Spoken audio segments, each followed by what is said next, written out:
Bom dia, tudo bem?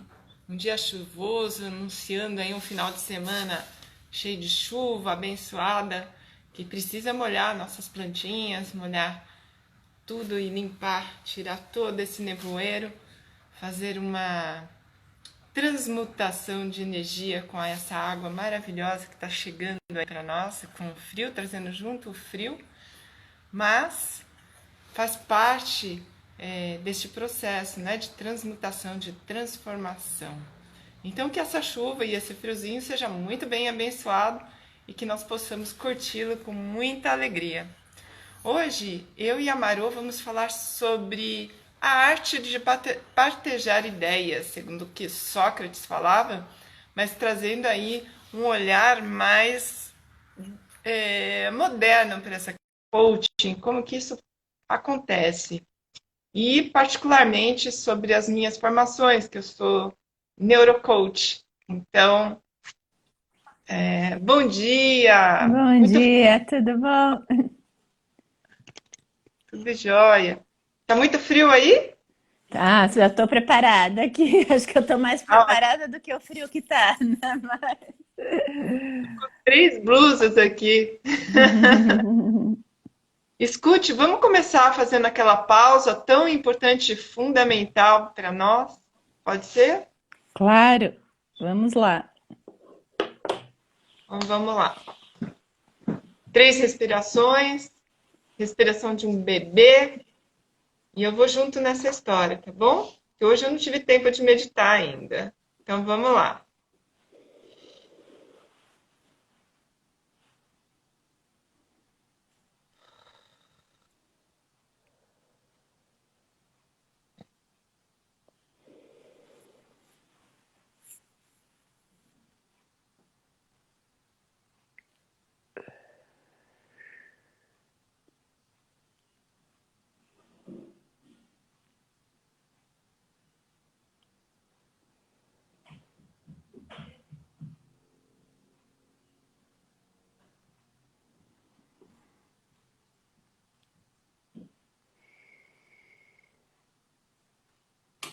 Muito bom. É isso aí. Então hoje a gente vai falar sobre a arte de partejar ideias, como dizia Sócrates, sobre a maiêutica socrática. Esse cara inventou isso lá no século IX, gente. E hoje, né, se a gente for olhar as bases do coaching, é justamente isso, a gente parteja ideias. E aí veio a neurociência aproveitando disso, ou aprimorando isso, né, e trazendo novos conceitos aí para nós, para alimentar esse novo olhar para o ser humano, que foi tão abençoado esse Sócrates na vida, que trouxe tanto conceito para a gente e abertura de caminhos, né, muito interessantes. E aí, Marô, ontem eu vi sua live, você estava maravilhosa, parabéns. Um Muito, bate-papo muito legal com a Cris muito. Kerr, né? Cris Quer, outra Cris maravilhosa também, né? Loira de olho azul, e ela fala que foi trabalhar com diversidade porque ela era loira de olho azul e sentia muito preconceito. E aí foi uma das primeiras, né, nessa consultoria específica de diversidade, trazendo um pouco de esperança, né, um pouco, falou, não, tem, muitas empresas já estão percebendo isso como um valor, já estão mudando. E a esperança dela é que ela não precisasse mais existir, a consultoria não precisasse mais existir, né? Talvez trazendo aqui para a gente, quando todo mundo se conhecer tão bem, os coaches não vão precisar, né? Tá aí, mas até lá precisa muito de coach, precisa muito dessa arte de fazer perguntas, né? Eu acho que é tão importante, né? O quanto que a gente aprende com as perguntas, muito mais do que com as respostas, né? E aí O queria. neuro... Desculpa, Fala. pode falar. Não, pode. Fala então, depois eu falo. Não, termina, conclui o que você estava falando. Não, que daí eu queria saber, eu até pensei aqui nessa arte da. Como é bom a gente entrevistar as pessoas, a gente falar, porque às vezes tem coisas que a gente não sabia, né, da pessoa, por mais que a gente conviva, que a gente saiba muito, né? Eu fiquei com uma pergunta: como é que você começou esse seu processo? Por que você resolveu virar coach? Qual foi a motivação aí, um pouco dessa história que eu não sei? Eu sou apaixonada por pessoas, né? Então, assim, quem não sabe, eu sou formada em serviço social e a minha primeira intenção era apoiar as pessoas em processos de autodescoberta, dessa busca. Só que eu achei que o serviço social não me trouxe isso. Ele era muito mais de apoio, de ajuda, do que efetivamente de trazer a pessoa a refletir sobre aquela situação, porque existiam situações mais urgentes para serem tratadas na questão do serviço social. E eu queria desenvolver o ser humano, eu queria apoiar o processo do ser humano a se desenvolver. E o meu primeiro curso foi lá em 2006, há muito tempo atrás, né? Porque eu falava assim, não é possível, né? O ser humano ele tem um background interno, tem uma beleza interna tão grande que deve ter alguma técnica, alguma coisa que vai estimular essa pessoa a olhar a beleza que ela tem dentro dela. E aí eu comecei a estudar coaching. E eu me apaixonei, porque eu acho que assim, o coach, muitas vezes, o coach, ele não compreende o formato que tem coach, o coach que vira para mim e fala assim, tá, Cris, me fala logo qual a resposta, como eu tenho que fazer. Eu não posso fazer isso, né? Porque cada cérebro é diferente do outro. Com certeza eu vou tomar uma atitude ou ter uma tomada de decisão diferente da Marô. Porque para mim, para o meu cérebro, aquele caminho faz mais sentido. A gente vai chegar no mesmo resultado, talvez, né? Só que a Marô, ela tem um cérebro, uma forma de pensar, um jeito, um estilo e até um background anterior, ou uma vida anterior, que a conduz para chegar nesse ponto desta forma, neste formato. E eu, a minha experiência e todo o conteúdo que eu tenho, eu vou para um outro caminho. Então, essas conexões neurais que eu criei ao longo da minha vida me sustentam a chegar nesse caminho. E pensando nisso, eu falei, não é possível, né? Isso tudo tem a ver com empatia, né, Maru? Tem a ver com Muito. diversidade, tem a ver com tudo que a gente vem falando ao longo desde 25 de maio, que a gente vem Ai, falando nesse programa, tem tudo a ver com isso, né? Se a gente tiver, por exemplo, líderes que sejam mais coaches do que gerentes ou do que chefes, nós teríamos pessoas com uma congregação, um universo tão grande de conhecimento ali da equipe, que vai trazer uma diferença gigantesca nesses novos tempos de diversidade, de mudança tão abruptas, né?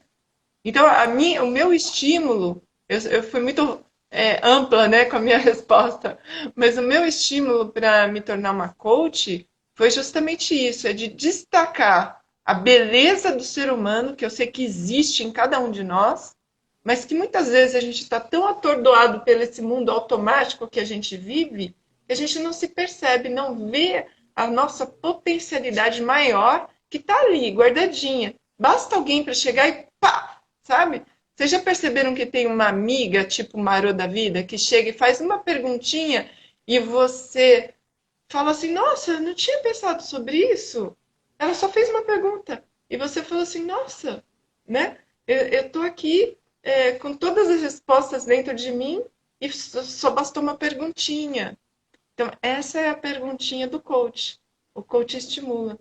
Mas o mais legal de tudo isso é quando as pessoas estão abertas, Maru, para esse caminho de autodescoberta. Porque tem gente muito incrustada ali dentro dela e precisa ir descascando essa cebola até chegar lá. Muitas vezes as pessoas desistem porque elas querem respostas prontas, elas não querem buscar dentro de si aquilo que vai destacar o caminho dela. Na verdade, o medo, né, que fica em volta de ser uma pessoa nova e diferente, esquecendo velhos hábitos, é muito difícil chegar nesse percurso. O coach, ele chega ali para te apoiar nisso. Ele vai ser um facilitador deste caminho, mas ele não vai fazer as coisas por você. não tem resposta pronta, né? Não, não adianta chegar. Você não tem uma lista de respostas prontas para cada pessoa, né? Mas Sabe o que aquele negócio que dos 7 passos, os 10, é? Ou que Cada você tivesse ali um catálogo de todas as respostas possíveis. Ah, não, esse aqui se encaixa nesse, eu vou por esse caminho. Mas o que que ontem a gente perguntava isso também, o que que faz as empresas, né, procurarem um trabalho, né, uma consultoria de diversidade, de inclusão, o que que faz os líderes, os gestores procurarem um processo de coaching? Porque é difícil, ele tem que estar vivendo algum conflito, alguma dor ou não, só porque ele quer melhorar? Como é que você acha, como é que funciona? A grande maioria dos meus clientes, existe um grande dilema, né? Para que ele seja resolvido, ele não encontra solução. Sob o meu ponto de vista, é que os líderes eles não foram capacitados para se tornarem líderes de pessoas. Eles foram capacitados para serem técnicos e ter um olhar para cuidar de máquinas, para cuidar de processos, para cuidar de resultados. Mas para atuar junto com pessoas já é um passo mais adiantado. E hoje, quando a gente percebe uma liderança ou o mundo que a gente está vivendo, onde nós precisamos de ter pessoas conectoras, o que, que é isso, né? Que toque o coração das pessoas, que apoie as pessoas se desenvolverem, que deem um caminho para essas pessoas caminharem. Então, os líderes hoje, eles têm uma responsabilidade tão grande, na minha opinião, mas têm um desafio tão maravilhoso, porque nós vamos ter que fazer mudanças abruptas dentro de nós mesmos, né? Antes como seres humanos e como líderes, porque estamos falando de diversidade, estamos falando de mudança de padrão, estamos falando de disruptura completa e restrita de coisas, de modelos, de padrões, de formas de pensar, que o líder e nós mesmos, né? Precisamos olhar de uma forma tão profunda para dentro, estar preparado para olhar para isso. Então, assim, a gente fala de uma aprendizagem autodirigida. As lideranças, às vezes, quando estão nesse dilema, muitas vezes falam assim: ah, será que eu quero um coach? Ou o RH fala assim: ah, eu vou trazer um coach aqui para ajudar essa pessoa, para apoiar essa pessoa, né? Nesse processo. Às vezes, nem o RH sabe direito o que, que é esse processo de coach, né? E muitas vezes, o que, que acontece? No processo de coach, pode ser que o líder que eu fui chamada, convidada, por exemplo, para fazer esse processo com essa pessoa, a gente começa a tirar as cascas de cebola e essa pessoa começa a aparecer e ela fala: peraí, mas o meu propósito não é esse. O meu propósito é outro. Eu tô aqui por quê? O que, que eu tô fazendo aqui? Eu começo a perguntar, e essa pessoa, geralmente, quem realmente busca com seriedade esse processo de coaching ou um processo de autodesenvolvimento, ele acaba percebendo que tem alguma coisa de errada na vida dele, que ele precisa mudar. Ele está vivendo uma vida que não é dele. E geralmente esse processo é um processo de individuação. O que, que é isso? Né? O processo, geralmente, isso a gente está percebendo essa nova geração que está chegando aí com uma cabeça tão aberta para novos conceitos. Eu estava vendo aqui, lógico, a gente não para de estudar, eu estava vendo muita gente jovem já PhD em neurociência, PhD em ciências humanas, sabe? Então, muita gente muito jovem, já com PhD. Então, essa nova geração que está chegando, ela está chegando já para, sabe, para fazer uma mudança radical e eles estão vindo muito bem preparados, né? Então, como eu estava dizendo, segundo Barrett, chegando à escala dos 7 níveis de consciência da liderança, a partir dos 35 anos, você começa o processo de individuação. O que, que é isso? Você começa a olhar para dentro de si e falar assim: opa, quem sou eu? O que, que eu quero? Eu não sou essa pessoa aqui fora. Eu sou essa pessoa aqui dentro e não é mais isso que eu quero. Então, às vezes, tem executivos que chegam com 35, 40 anos assim e falam assim: eu não sei o que, que eu estou fazendo mais aqui dentro dessa empresa. Eu não sei mais o que eu estou fazendo aqui. E aí chama o coach. Eu já atendi vários casos assim, e aí fazendo perguntas, Muitos deles, eu tive pelo menos 3 que eu saiba, que pediram demissão e saíram da empresa. Não quiseram mais continuar lá, foram fazer outra coisa, né? Eu tinha uma pessoa que trabalhava no marketing, por exemplo, e ele se questionava, depois de um curso de autoconhecimento que eu dei nessa empresa, ele me procurou e falou, a gente pode conversar? Aí a gente foi conversar, isso, olha, já tem muito tempo. Ele falou assim, olha, eu sempre trabalhei com marketing e sempre achei uma arte trabalhar com marketing, né? Mas o meu propósito de vida não é esse, eu não quero ficar estimulando pessoas a comprar mais. Esse consumo exacerbado não faz parte de mim. Eu acho que a gente está acabando com o nosso planeta, ele falou para mim. E aí eu comecei a fazer perguntas. Fazer perguntas, ele pediu demissão depois de um ano, né? Eu falei, mas se prepara, toma cuidado com isso, né? Não vai tomando decisões assim abruptas. Veja o que você quer direito, quais são as coisas que você busca e procura. E ele começou a se perguntar isso. Hoje ele trabalha com uma empresa sustentável, ou seja, ele trabalha numa consultoria que apoia, ele fundou junto com outra pessoa, que apoia um processo de sustentabilidade no planeta. Eles fazem a logística reversa daquilo que ele vendia antes, né? Então, eu tenho muito orgulho disso, eu fico tão feliz de ver esses processos de transformação, onde a pessoa se encontra e vê a grandiosidade que ela veio fazer aqui nesse planeta, né? Então, esse processo de autodescoberta, essa busca interior, quando a pessoa descobre com o suporte, com o apoio, com a facilitação de um coach, isso para mim é algo espetacular, porque a pessoa simplesmente ela mudou a vida dela inteira a partir de um propósito que ela descobriu num processo de maiêutica socrática, de perguntas, de partejar ideias, né? Onde a gente começa a estimular e a conversar e a perguntar e as coisas vão fluindo. Isso é espetacular. Muito bom. E tem a questão também de traçar as metas, do plano de ação, não é só, tá bom, eu descobri que eu não estou bem aqui nessa empresa, e aí, o que, que eu faço agora, né? Esse processo que é importante, essa companhia, né? Eu acho mais importante. Eu já fiz pelo menos 2 processos de coaching aí depois dos 35 anos, então comprova aí a sua teoria, né? Que não é sua. E foram essenciais que eu vejo para eu chegar até onde eu estou hoje, assim, nesse momento, né, de quarentena, de tanto desafio que a gente está vivendo hoje. Mas não é uma coisa imediata. Às vezes a gente quer, não, tá bom, eu descobri, agora eu já tenho que mudar tudo, quero a minha vida nova já para ontem. Não é assim, né? A gente sabe que e às vezes eu acho que aí os desafios, a gente tem pouco tempo, mas se você pudesse trazer um pouco esses desafios do coaching e dessa banalização do coaching hoje em dia, que todo mundo é coach, de repente você faz um curso de nem sei quantos, né? 4, não sei se eu posso falar isso, mas de um fim de semana, ou 4, 8 horas, e aí já vira coach.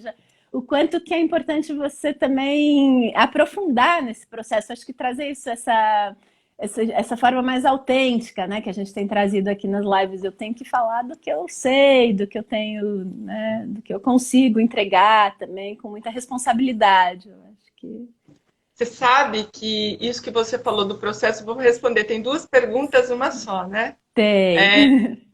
Que o coach faz é justamente isso. O neurocoaching, ele busca isso, porque a gente entende que o nosso cérebro, quando a gente aprende algo novo, você tem as conexões neurais, então o córtex pré-frontal, ele é a caixa menor que tem do nosso cérebro, mas é o de, se eu fosse dizer, é a preciosidade que nós temos aqui. Lógico que tudo é importante, funciona tudo junto, né? Tudo conectado. A gente que separa para entender didaticamente como que funciona o nosso cérebro. Mas essa partezinha aqui da frente, que é o córtex pré-frontal, o que ele faz? Ele armazena poucas coisas. Então, quando você está num aprendizado novo, ele pode ser que ele canse um pouco, porque o cérebro, ele precisa de começo, meio e fim, sabe? Ele precisa saber onde ele é quadradinho. Ele precisa saber qual vai ser o final dessa história. Então, o processo de coaching, ele tem que ter o objetivo, a gente tem que destacar pelo menos aí 3 objetivos, porque não posso destacar 50 objetivos por conta dessa caixinha aqui. Ele tem que absorver aquilo lá. E aí eu tenho que falar assim, então, o que você acha da gente destacar esses 3 objetivos? Quais são as coisas mais importantes na sua vida? E aí eu faço um exercício inicial, onde a pessoa vai destacando quais são as coisas mais importantes e, através de perguntas, a gente chega em 3 objetivos essenciais para ele. A partir desses 3 objetivos, nós vamos criar estratégias para se atingir esses objetivos. Nessas estratégias, a gente tenta contemplar ações. Então, são 3 coisas importantes. Olha, o objetivo é como se fosse o título de um livro, né? E aí, eu tenho a estratégia, desculpa, eu me confundi toda, deixa eu falar. Eu tenho aqui um título de um livro, e aí cada objetivo é um capítulo, certo? Cada objetivo é um capítulo. Cada estratégia é o decorrer deste capítulo. E cada ação são as palavras que conectam, que são conectadas, né? Então, assim, se a gente for compreender este processo, existe começo, meio e fim. Então, existe uma técnica apoiando tudo isso. Não é na loucura, eu só vou conversando de uma forma interativa e as coisas vão acontecendo e a pessoa vai se transformando. Tem pessoas que chegam no meio de um processo e desistem. Sabe por quê? Porque essa caixinha aqui não suporta tantas informações, novas informações. Então, é como aprender inglês, né? A pessoa começa tantas vezes e para. Porque, olha, eu não consigo absorver tanta informação diferente assim, eu não consigo, eu vou parar, depois eu continuo, depois, né? Tantas vezes eu entrei e saí de escola de inglês e parei, falei, isso não é para mim não, chega, acho que nessa vida eu não vou aprender inglês, né? Então, isso acontece porque é uma sobrecarga do nosso cérebro. Quando você traz algo novo, você acaba sobrecarregando o córtex pré-frontal. E se você não tiver disponibilidade e abertura para conhecer o novo, é possível que você tenha uma desistência. E aí tem o papel do coach. O coach, nesse processo de neurocoaching, a gente traz questões para que você busque distender, né, o seu pensamento, os seus hábitos, distende. A gente faz perguntas para que você comece a criar novas conexões neurais. Porque mudar um hábito é difícil. Quebrar uma conexão é quase que impossível. Não existe ainda a comprovação de que você tenha tirado essa conexão neural, né? Não existe. Então, você vai criar novas conexões e ter novas práticas. A partir dessa prática, você vai atrofiando os antigos hábitos e vai trazendo novas formas de interagir e de agir. E isso daqui vai atrofiando. Mas não tem nenhuma comprovação que uma conexão neural seja destruída ou seja acabada. Por exemplo, eu sou um fumante, vamos supor aqui. Sim. Eu quero parar de fumar. É um processo. Não é uma coisa assim, tá, amanhã eu vou parar de fumar. Porque criou-se um hábito, eu tenho que pôr o cigarro na ponta do dedo, tem todo um comportamento. E aí, para você acabar com isso, demora um tempo. Você vai criando novos hábitos e pode ser que esse daqui seja dissolvido. Mas tem um processo. A mesma coisa é com o processo de coaching, né? E a segunda pergunta que você fez foi... Do desafio. O plano de ação, né? Como é que eu vou junto traçando esse plano de ação? Essa você já respondeu. Os desafios, não, porque tem nessa banalização do coaching, que todo mundo é coaching, a gente vê milhares de vídeos na internet. Como é que você se posiciona, né? Como diferenciar, né? Quem é bom, quem não é, quem... Eu tenho 5 formações de coach Eu estudo desde muito tempo, então eu sou formada desde 90, e eu Enco- eu estudo comportamento humano há muitos anos, né? Eu não estou aqui há pouco tempo, e há muitos anos. E aí eu tenho uma vizinha que é uma pessoa que busca, que é uma buscadora, tal, mas ela não tinha nem terminado a faculdade, foi no final de semana, fez um curso de coach e chegou para mim e falou assim: então, agora nós somos colegas, vamos trabalhar juntas com coaching, né? E eu falei assim: olha, a gente precisa ter muito cuidado com relação a isso, porque trabalhar com as pessoas envolve um compromisso gigantesco, uma responsabilidade muito grande, porque nós estamos lidando com as pessoas, né?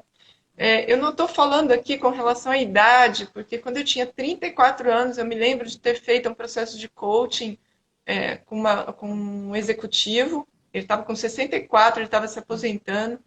E no final do nosso processo, ele disse assim para mim: se eu fosse te julgar pela sua idade, eu jamais teria começado esse processo, né? Então, assim, apesar de eu não ser formada em coaching lá quando eu tinha 34 anos, eu tinha todo um conhecimento do ser humano de pós-graduações, né, de comportamento humano e tudo mais. E aí, a partir daí, eu comecei a estudar esse processo e eu fiz um assessment com esse senhor, quando eu tinha 34 anos, e ele estava se aposentando e ele falou assim: olha, eu nunca imaginei que uma garota como você, de 34 anos, pudesse provocar tanto questionamento assim para mim. Então, eu sou uma perguntadeira já há muito tempo, né? Apesar de não ter a formação lá com 34 anos, mas eu era uma perguntadeira já, né? Minha mãe disse para mim que eu sempre fui a garota dos porquês, do para quê, como que isso funciona, sempre curiosa, né, do ser humano, de perguntas. E então, assim, eu queria convidar vocês, antes mesmo da gente falar para o outro que dar conselhos é uma coisa que esgota, sabe? Outro dia eu estava conversando com uma amiga, ela começou a dar conselhos para mim e eu falei: não, eu só estou conversando com você, né? Eu não quero ouvir conselhos, eu quero só debater, porque quando a gente conversa e a gente fala, a gente está se escutando, está se ouvindo. Então, qualquer líder, ou qualquer amigo, ou qualquer pessoa, na minha opinião, quando você quer realmente que a outra pessoa seja o foco da atenção e quer apoiá-la nesse processo de autodescoberta, não só em processo de coaching, mas em qualquer conversa, pergunte: você está bem? O que está acontecendo? Quando a pessoa começa a falar, só escuta. Abre espaço para essa escuta ativa. Então, eu aprendi muito com os processos de coaching, para minha vida, inclusive, porque aí eu comecei a ter um processo maior de escuta e melhor. Quando eu estou conversando com alguém, eu busco tentar compreender essa pessoa, escutar, simplesmente escutar. E muitas vezes a pessoa só quer falar, né? Então, o processo de coaching e a arte de fazer perguntas é justamente isso. Cada cérebro é diferente do outro. Então, eu não vou te dar conselhos porque você sabe o que tem que fazer. Muitas vezes, se eu te perguntar, às vezes a pessoa chega para você e fala assim: eu estou perdida, eu não sei o que fazer. Começa a perguntar. Porque às vezes ela se escutando, ela vai chegar a uma resposta. E para mim, isso é o fundamento do coach, é o fundamento das conversas com qualidade. E hoje, mais do que nunca, uma liderança com esse background, com esse olhar do ser humano, capaz de ouvir. Ontem eu escutei um coach meu, um ex-coach meu, que eu apoiei num processo, né, de transformação, e ele disse assim para mim: hoje, voltando para a empresa, eu vou escutar muito mais do que dizer, do que falar o que a pessoa tem que fazer. Ele achava que antes a hierarquia era fundamental e hoje a gente sabe que a hierarquia cada vez menos tem importância. Porque se eu não escuto e não trago as pessoas junto comigo, não diferenciando, porque somos todos seres humanos e cada um tem a sua particularidade e maravilha para entregar, para oferecer para as empresas e no universo, que a gente não pode se furtar de experimentar essa nova conexão que está sendo dada. Então, assim, em vez de eu dar ordens, de dar conselhos, de apontar o dedo, escuta, convida, conversa, pergunta e traz a pessoa para a conversa, porque quando a gente conversa e tem um diálogo saudável, é quando a gente é capaz de sair de si mesmo e colocar a outra pessoa no palco. Porque se eu quero ficar no palco ou disputando o palco com ela, não é um diálogo, né? Muitas vezes a gente quer tanto falar, quer tanto trazer, está numa ansiedade que esquece do outro. Então, as perguntas ajudam a nos aproximar do outro, do mundo do outro e do cérebro do outro. Então, quando eu trago a conversa para dentro e coloco a situação na mesa, né? O processo do neurocoaching é essa. Eu trago um problema, a pessoa vai trazer um problema. Se ela fica focada nesse problema, ela não vai achar solução. Então, o processo de neurocoaching é justamente esse. Vamos pegar esse problema, colocar em cima da mesa. Colocou ele em cima da mesa, você vai estar olhando nos olhos da pessoa e vai estar enxergando quais são as soluções. O foco maior é na solução. E nessa solução, faça perguntas olhando para o olho da pessoa, tentando entender como ela pensa. Né? Eu acho que é isso, Muito Marô. bom! 8h35 já. Eu ia te falar das dicas, mas você já deu muitos passos aí de como, né, as pessoas podem, pelo menos, começar, né, essa conversa. E, claro, a importância aí, né, de procurar um coaching, que aí o processo é muito mais profundo, né? Muito mais. Então, para quem ainda não está aqui com a Cris, né, seguindo aqui a gente. E você me deu o gancho também para empatia, né? Precisa de muita empatia, né? Porque sem empatia a gente não consegue isso, né? Sair de si um pouco, né? E olhar para o outro. E segunda-feira, a gente vai ter uma entrevista maravilhosa com a Marô. Ela vai falar da comunicação não violenta e de tudo que envolve a comunicação não violenta. Ela vai trazer um foco muito expansivo para a gente com esse olhar. E aí nós vamos inverter. Quem vai falar muito vai ser ela na segunda-feira, porque eu vou entrevistá-la e vai ser um grande prazer. E só lembrando vocês que no dia 27 nós teremos uma palestra interativa. Eu e Marô estaremos juntas trazendo uma série de informações de todo o nosso conhecimento e de todo o nosso estudo. É lógico que vai ser só uma palhinha, porque é uma palestra de 1 hora e meia, interativa, porque nós vamos fazer alguns exercícios nessa palestra interativa. E basta você entrar aí na minha bio, acessar, já está o link direto, você vai acessar, vai entrar lá para você fazer a sua inscrição. E vai ser um prazer enorme a gente te encontrar lá. Então, queremos desejar aí um dia maravilhoso, com essa chuva linda, deliciosa. Hoje eu dormi uma delícia, foi uma noite de sono tão gostosa, com aquela gotinha de chuva caindo. E é tão maravilhoso isso, né, Maru? Muito bom, né? Um beijo, muita gratidão pelas tuas perguntas de hoje. E segunda-feira tem mais. Aproveitem o fim de semana e na segunda a gente volta. Um beijo. Beijo. Tchau.